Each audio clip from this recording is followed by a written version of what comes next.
Hello అండి, welcome back to one more mini blog. ఇదైతే భోగి రోజు మార్నింగ్ మినీ బ్లాగ్ అనమాట. ఏంటక్క పండగ అంతా అయిపోయినా వీడియోస్ అప్లోడ్ చేస్తున్నావు అనుకుంటున్నారా? ఇంక ఈ 3 days అయితే పండుగ హడావిడిలో ఉండి వీడియోస్ అయితే ఏం అప్లోడ్ చేయలేదు. వీడియో అప్లోడ్ చేస్తాను, చూసైతే చిన్న లైక్ అయితే ఇచ్చేసేయండి. ఇంకా భోగి రోజు అయితే మేము మార్నింగ్ 4 గంటలకే భోగి మంటలు అయితే వేసినాం అనమాట. ఇంక ఇక్కడైతే నాకు పిల్లలకి మా అక్క అయితే నూనె అయితే రుద్దేస్తుంది. ఇంకా భోగి రోజు తలంటే స్నానం చేయాలి కదా.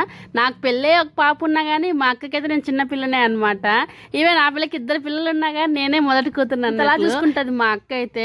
అటు పుట్టింట్లోనే కాదు ఇటు మెట్టింట్లో కూడా నాకు ఏ ప్రాబ్లం రాకుండా చూసుకుంటది అనమాట. అంటే తను మా అక్కే కాదు నా తోడి కోడలు కూడా. మేమైతే ఒకే ఇంటి కోడలం అనమాట. మా అక్కేమో పెద్ద కోడలు, నేనేమో చిన్న కోడల్ని.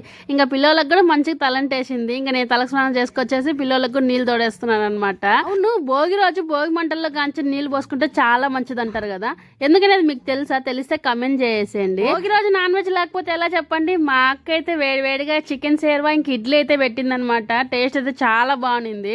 మరి మీ ఇంట్లో భోగి స్పెషల్స్ ఏమేమి వండుకున్నారో కమెంట్ చేసేయండి. ఇంకా మంచిగా తినేసి ఇంకా డ్యూటీకి అయితే వెళ్ళిపోతున్నాం అనమాట. అయితే సంక్రాంతికి ఒక్కరోజే లీవ్ ఇచ్చారనమాట. ఇంకా కనుమకి అయితే పెద్దమ్మల ఊరికి వెళ్దామని అయితే ప్లాన్. ఇంకా అందుకే భోగి రోజు అయితే డ్యూటీకి వెళ్ళిపోయాము. మా అక్కైతే మార్నింగే లంచ్ కూడా ప్రిపేర్ చేసి వచ్చేసింది అనమాట. ఏమో మటన్ కర్రీ, వైట్ రైస్, రసం అయితే పెట్టిందనమాట. ఇంకా అందరం కలిసి కూర్చొని తినేసాము. అంతే వాళ్ళ వీడియో నచ్చితే లైక్ చేయండి, ఛానల్ అయితే సబ్స్క్రైబ్ చేసుకోండి.